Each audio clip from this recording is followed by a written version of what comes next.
Hello everyone, welcome back to my channel Teddy Nature Lover. आज मैं आप लोगों के साथ वांगशियन एफएफ एडिक्टेड लव का पार्ट 3 शेयर करने वाली हूँ। कैसे हो आप सभी? प्लीज़ मुझे कमेंट करके बताइएगा आप लोगों को ये एफएफ पसंद आ रहा है या नहीं। एंड जो भी कोई मेरे इस चैनल पर न्यू है वो प्लीज़ मेरे चैनल को सब्सक्राइब कर लीजिए ऐसी ही और वांगशियन वीडियोस के लिए। अगर आप लोगों को वीडियो पसंद आती है तो प्लीज़ लाइक शेयर कमेंट कर दिया करो गाइस। आपके सब्सक्राइब करने से, कमेंट करने से, लाइक करने से मुझे मोटिवेशन मिलता है। प्लीज़ कर दिया करो। लास्ट पार्ट में हमने देखा था Lancy Chan and Wang Ji and Jiang Chang, ये सब लोग टेरेस पे गए थे वीयिंग के साथ, जियान यानली। और वहाँ पर जब ये लोग लौट कर आ रहे थे तो जियांग चैंग लैंसी चैन को एक किस कर लेता है। बहुत ही प्यारी सी स्वीट सी किस हुई थी जियांग चैंग एंड लैंसी चैन के बीच में। इसके बाद नेक्स्ट मॉर्निंग हमें दिखाया गया था कि सारा सामान पैक करने में वांग जी, लैंसी चैन और जियांग चैंग वीयिंग की हेल्प करते हैं। एंड लैंसी चैन और वांग जी वो जियान यानली की भी हेल्प करते हैं लंच बनाने में, लंच प्रिपेयर करने में। एंड वांग जी को ना कुछ अजीब सा लगा वीयिंग का बिहेवियर जब जियांग चैंग ने उसके फ़ोटो को, उसकी जो सीनरी लगी हुई थी दीवार पे, बहुत बड़ी सी पिक्चर लगी हुई थी, उसको भी पैक करने के लिए बोला और उसको हाथ लगाया तो वीयिंग वहाँ से जियांग चैंग को ले गया था। तो वांग जी को अजीब सा लगा और वांग जी ना उस सीनरी को हटा के देखता है और वो देखता है कि वहाँ पर वांग जी के बहुत सारे फ़ोटोज़ थे, बहुत सारी पिक्चर्स वहाँ पे लगी हुई थी वांग जी की, और बहुत ही क्यूट पिक्चर्स थी। और उन पिक्चर्स को देख के ना वांग जी एकदम ही शॉक्ड हो गया था। एंड लैंसी चैन, उनको भी वांग जी का फ़ोटो मिला था फर्श पे, जो कि नेक्स्ट डे वीयिंग के हाथ में से गिर गया था। और वो फ़ोटो लैंसी चैन उठा लेते हैं। लैंसी चैन और वांग जी एक दूसरे के साइड देख रहे थे, तभी लैंसी चैन देखते हैं कि दीवार पर, वीयिंग के फ़ोटो के जस्ट पीछे दीवार पर ना बहुत सारे वांग जी के फ़ोटोज़ लगे हुए हैं और बहुत ही अच्छे तरीके से लगे हुए हैं। एकदम ऐसा लग रहा है जैसे कोई फ्लावर की तरह इस फ़ोटोज़ को ना सजा रहा हो दीवार पे, वॉल पे। और वो ऐसा देख के ना थोड़ा सा शॉक्ड होते हैं और फिर वो ना वांग जी से कहते हैं कि चलो मेरे साथ। और वापस से वांग जी और लैंसी चैन उस फ़ोटो को पहले जैसा ही कर देते हैं और उस रूम से बाहर चले जाते हैं। वीयिंग जियांग चैंग के साथ पैकिंग करने में बिजी था तो उसको ना ये सब बातों का पता नहीं लगा और उसकी बैक साइड हो रखी थी उस साइड पे जहाँ वांग जी एंड लैंसी चैन खड़े हुए थे। और वीयिंग को पूरा विश्वास है कि वो लोग अच्छे हैं, वो बचपन से उन्हें जानता है, अपने चाइल्डहुड से जानता है। इस वजह से वो ना इतना माइंड भी नहीं करता, वो इतना देखता नहीं है कि कौन क्या कर रहा है उसके रूम में आके। लेकिन वांग जी और लैंसी चैन जाकर के आपस में बात करते हैं तो वांग जी कहता है गा मुझे नहीं लगता कि वीयिंग मुझे भाई की तरह ट्रीट करता है। तभी लैंसी चैन कहते हैं वांग जी ऐसा भी तो हो सकता है वो तुम्हें अपने आइडल के रूप में देखता हो और उस वजह से उसने तुम्हारे इतने सारे फ़ोटोज़ वहाँ पे लगाए हैं, वो तुम्हें अपना आइडल समझता होगा। तभी वांग जी कहता है लेकिन गा मेरा दिल ये बात मानने के लिए तैयार नहीं है, इसके बाद तो बिल्कुल भी नहीं हो रहा है। तभी लैंसी चैन कहते हैं वांग जी प्लीज़ कुछ भी ऐसा मत करना जिससे उसे डर लग जाए तुमसे। तब वांग जी थोड़ा सा कंफ्यूज्ड होते हुए कहता है गा क्या आपको लगता है मैं उसे डरा दूँगा? क्या आपको ऐसा लगता है? तब लैंसी चैन कहते हैं वांग जी ये तुम भी जानते हो कि तुम हकीकत में कौन हो। मुझे पता है तुम्हारा गुस्सा, और प्लीज़ अपने गुस्से को कंट्रोल रखना पूरी लाइफ उसके सामने। अगर वो तुम्हें रिजेक्ट भी करता है तो प्लीज़ अपने गुस्से को अपने काबू में रखना। और लैंसी चैन एक बात और कहते हैं कि वांग जी मुझे नहीं लगता कि वो तुम्हें उस साइड से वो तुम्हें देखता है, मुझे अभी भी ऐसा ही लगता है कि वो तुम्हें आइडल समझता है, इसलिए उसने इतने सारे फ़ोटोज़ तुम्हारे लगाए हुए हैं। तो प्लीज़ उसे अभी कुछ भी मत कहो, इंतज़ार करो। अगर वो तुम्हें लाइक करता होगा तो वो हमें पता चल जाएगा, हमें दिख जाएगा, लेकिन ऐसे नहीं, वो खुद कहेगा तुमसे। ऐसा कुछ करना होगा जिससे कि वीयिंग अगर तुम्हें लाइक करता है तो वो खुद कहे आके कि हाँ वो तुम्हें लाइक करता है। तब वांग जी अपने सिर को नोट करता है और कहता है गा प्लीज़ ऐसा कुछ जल्दी से कीजिए। तभी लैंसी चैन कहते हैं मैं इन सब के बारे में चाइना जाने के बाद ही सोचूंगा, जब हम वापस से घर जाएंगे, अभी नहीं। यहाँ पर तो बिल्कुल भी नहीं। और तुम्हें पता है ना, जो भी कुछ हुआ है, अगर वो वीइंग को पता चलेगा तो उसको बहुत ज़्यादा बुरा लगेगा। अगर वो तुम्हें आइडल समझता है तो वो तुमसे नफ़रत करने लगेगा। तुम्हें मालूम है ना, हमें उसे सारा सच धीरे धीरे करके बताना होगा। हमें पहले उसका ना एकदम हमें देखना होगा कि वो हम पर ट्रस्ट करता है या नहीं। तभी वांग जी कहता है, लेकिन मैं अपने वर्क को नहीं छोड़ सकता हूँ। आप जानते हो ना, मैं ये वर्क क्यों करता हूँ, ये आप जानते हो। तभी लैंसी चैन कहते हैं, हाँ वांग जी, मैं जानता हूँ कि तुम ये वर्क क्यों करते हो, और मुझे पता है कि तुम इस वर्क को नहीं छोड़ सकते हो, और मैं भी नहीं कह रहा हूँ कि तुम इसे छोड़ो। बट मुझे और वीइंग को अगर सिंपल लाइफ जीनी है तो हमें जीने दो। जैसे तुमने मेरे को फ्री रखा, अपने इस वर्क से दूर रखा, जैसे मेरी लाइफ एकदम नॉर्मल लाइफ है, ऐसे ही अगर वीइंग नॉर्मल लाइफ जीना चाहता है तो उसे जीने देना। ये लोग आपस में इन्हीं सब बातों को कर ही रहे थे कि वहाँ पर अचानक से जियांग चैंग आ जाता है, और जियांग चैंग आकर के इन लोगों की ना थोड़ी सी बातें सुन ली थी। तभी वो आके कहता है कि क्या हुआ सिचैन, क्या हुआ। तभी सिचैन कहता है, कुछ नहीं जियांग चैंग। और वांग जी वहाँ से चला जाता है कि अब मैं जा रहा हूँ, आप लोग टाइम स्पेंड कीजिए। ऐसा कह के वांग जी वहाँ से चला जाता है। वांग जी को पता है कि जियांग चैंग एंड लैंसी चैन ये दोनों के दोनों रिलेशनशिप में हैं। ये बात वांग जी अच्छी तरह से जानता है, इसलिए वो वहाँ से चला जाता है उस टाइम। और वो जाके जियान यानली की हेल्प करने लगता है। तभी जियान यानली कहती हैं, वांग जी, जियांग चैंग कहाँ हैं। तभी वांग जी थोड़ा सा हेजिटेट करते हुए कहता है, वो मेरे के साथ है। तभी जियान यानली समझ जाती हैं कि क्या बात है, और वो कहती हैं, क्या वो मुझे ट्रस्ट नहीं करता है। उसे तुम्हारे ऊपर ट्रस्ट है, उसने तुम्हें बताया, लेकिन उसने मुझे क्यों नहीं बताया अभी तक। वो मुझे ट्रस्ट क्यों नहीं करता है। और हमें यहाँ पर पता चलता है कि जियान यानली जानती हैं कि वो लैंसी चैन और जियांग चैंग दोनों रिलेशनशिप में हैं। बट जियांग चैंग ने अभी तक अपनी सेजे जियान यानली को नहीं बताया है कि वो लैंसी चैन के साथ रिलेशनशिप में है। वो उनको ट्रस्ट करता है या नहीं करता है, ये डिपेंड नहीं करता। जियान यानली कहती हैं कि मैं उसकी बहन हूँ, मैं उसकी बड़ी सिस्टर हूँ, वो मुझे क्यों नहीं बता रहा है, मेरे को क्यों नहीं बता रहा है। तभी वांग जी कहता है कि शायद आपने भी उससे कोई बात छुपाई हो, इसीलिए वो ऐसा कर रहा है। और ऐसा कहकर वहाँ से वांग जी चला जाता है, और जाके वो वीइंग के पास चला जाता है। उसको ना वीइंग को देखने का मन हो रहा था, बहुत ज़्यादा उसका दिल कर रहा था कि वो वीइंग को बस देखता रहे। और वो वीइंग के रूम में जाके ना सोफ़ा पे बैठ जाता है और वीइंग की साइड देखता रहता है। वीइंग को बस एक टक देखता ही रहता है। वीइंग जो कि अपने सामान को ना पैक कर रहा था, वो वांग जी से उसका ना मतलब एकदम ध्यान नहीं था। वो अचानक से वांग जी को देखता है वहाँ पे सोफ़ा पे बैठे हुए, तो वो कहता है, वांग जी, तुमने तो मुझे डरा ही दिया, तुम यहाँ कितनी देर से बैठे हो। तब वांग जी कहता है, मैं बस थोड़ी देर पहले ही आया था, तुम्हारा ध्यान नहीं था, इसलिए मैंने कुछ बोला नहीं।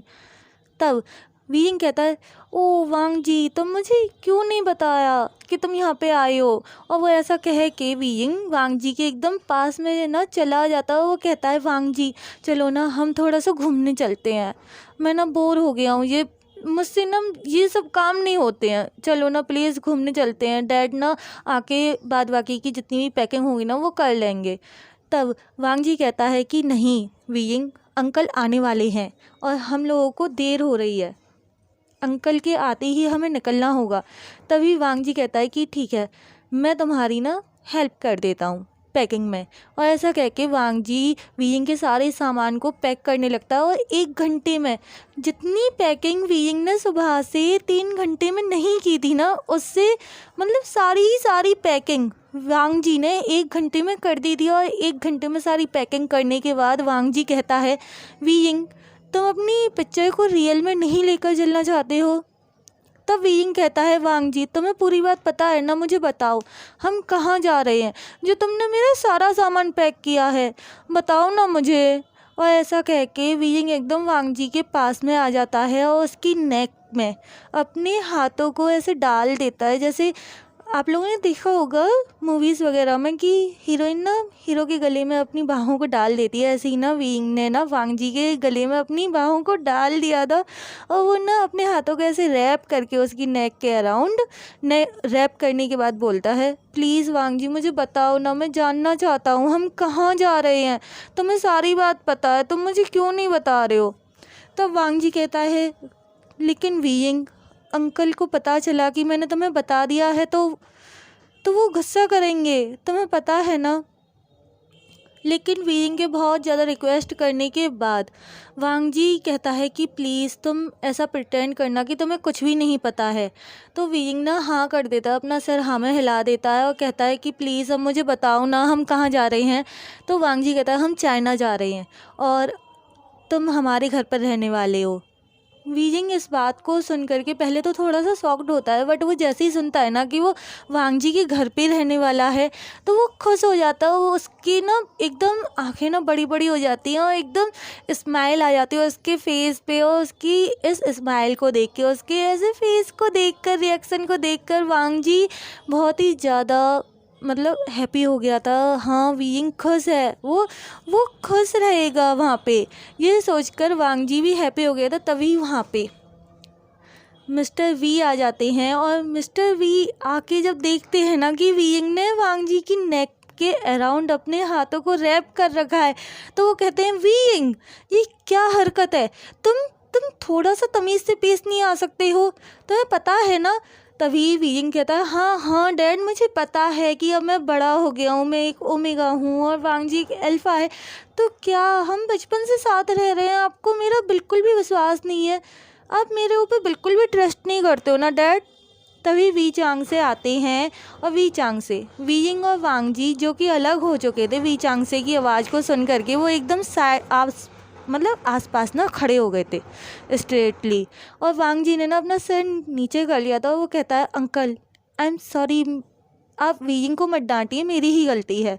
तब वी चांग से कहते हैं, वांग जी मुझे पता है तुम्हारी कभी भी कोई भी गलती नहीं होती है, हमेशा विंग ही शरारत करता है, मैं बचपन से जानता हूँ, तुम हमेशा उसकी साइड क्यों लेते हो, उसकी गलतियों को अपने ऊपर क्यों ले लेते हो वांग जी।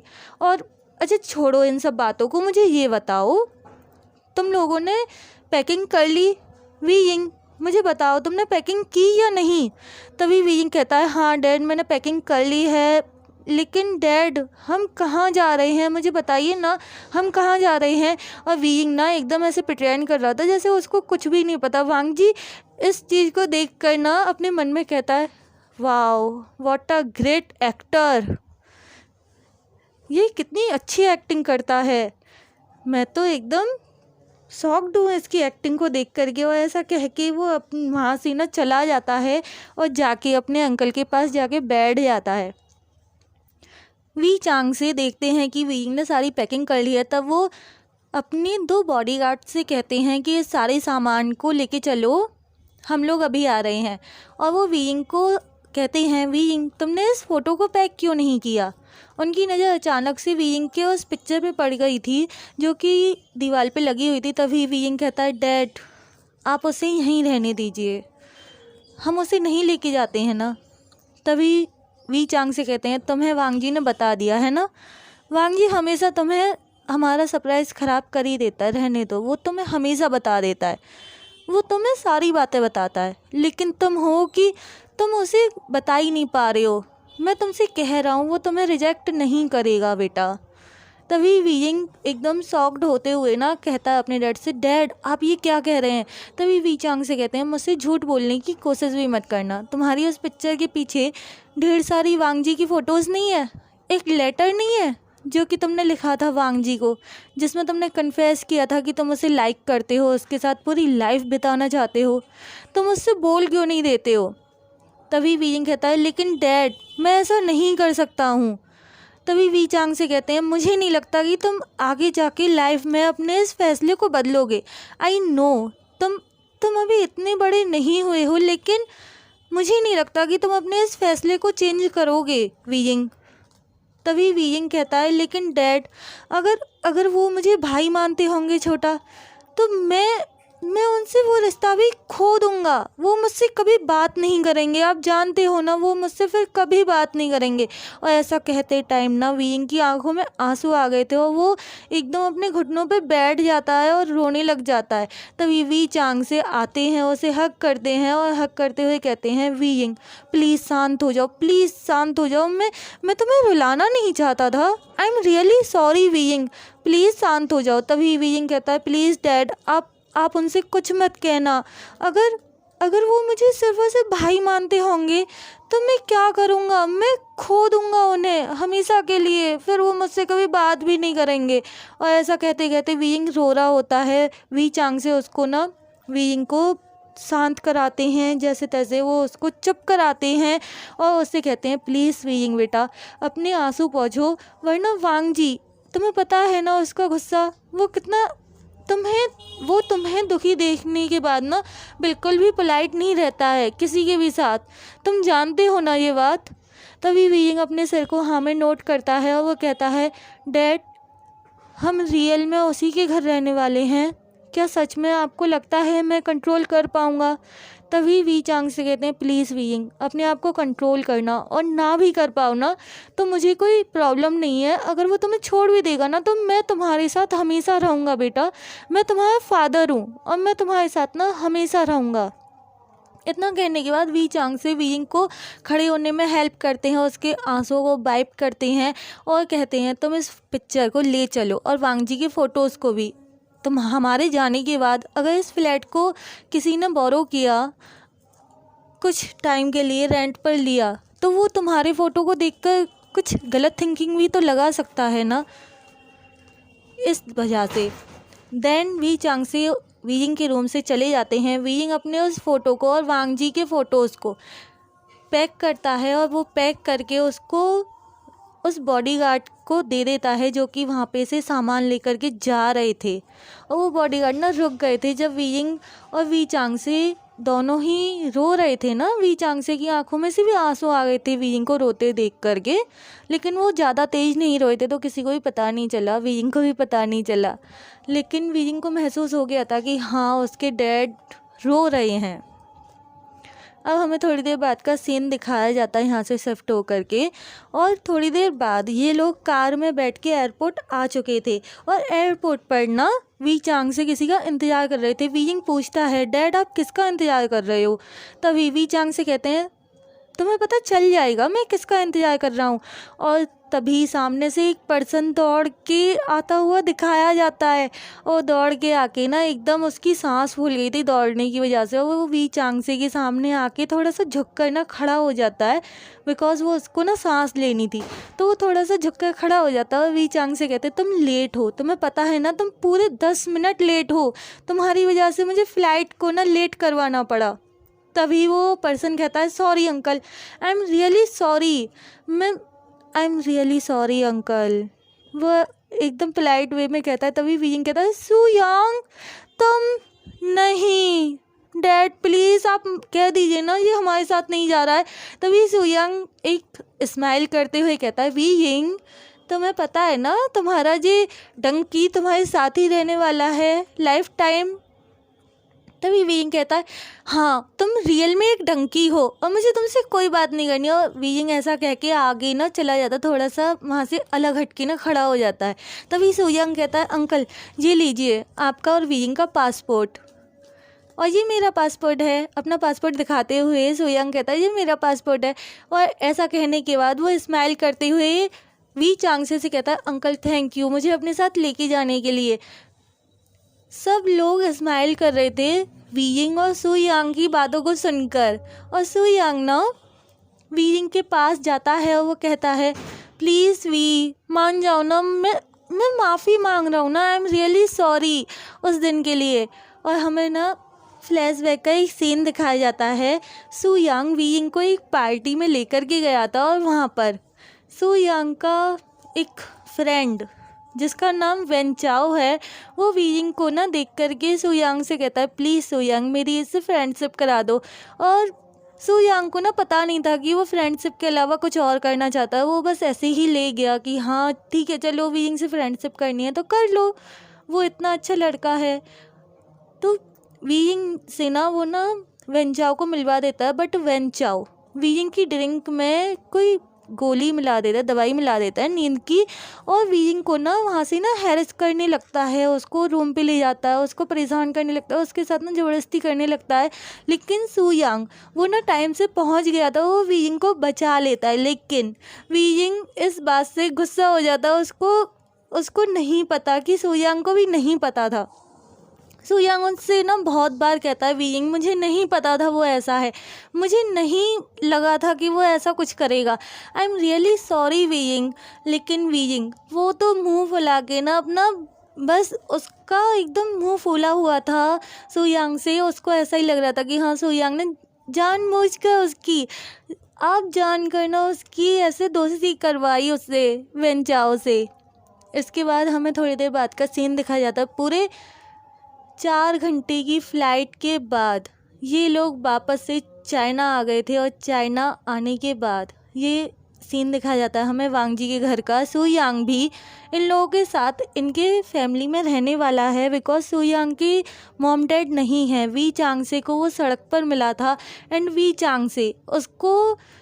चांग से ना उसकी 14 साल की उम्र तक पालते हैं, मतलब अपने साथ रखते हैं, उसकी केयर करते हैं, उसको पढ़ने भेजते हैं वीइंग के साथ। बट जैसे ही वो 14 साल का हुआ सू यांग, तो वो कहता है अंकल मैं अपने पैरों पे खड़ा होना चाहता हूँ, मैं खुद पार्ट टाइम जॉब करके अपनी पढ़ाई करना चाहता हूँ। तो वी चांग से ने कहा था कि ठीक है, अगर तुम खुद अपने पैरों पे खड़ा होना चाहते हो, पार्ट टाइम जॉब करना चाहते हो, तुम पार्ट टाइम जॉब कर सकते हो, तुम हमसे अलग रह सकते हो, लेकिन पढ़ाई का स्टडी का जितना भी खर्चा होगा तुम्हारा वो मैं दूंगा, समझ रहे हो तुम, और तुम अभी इतने बड़े नहीं हुए हो। तो इसके बाद हमें प्रेजेंट का सीन दिखाया जाता है। ये सब लैंड मैंसन आ चुके थे। जियांग फैनमियांग जो कि एयरपोर्ट पे से ही जियान यानली और जियांग जेंग को लेकर के ये कह के चले गए थे कि हाँ मैडम यू उनका इंतज़ार कर रही होंगी, और वो सीधा मैडम यू से ना जाके मिलते हैं ऑफिस में, उनकी कंपनी में। वी चांग से वो ना सफ़र से बहुत ज़्यादा थक चुके थे, उनकी हेल्थ ठीक नहीं है, उन्हें क्या बीमारी हुई है ये हमें अभी नहीं बताया गया, हमें बताया जाएगा। उसी की वजह से वो चाइना वापस आ गए हैं, क्योंकि वो नहीं चाहते हैं कि उन्हें अचानक से कुछ हो जाए और उस टाइम वीइंग अकेला हो।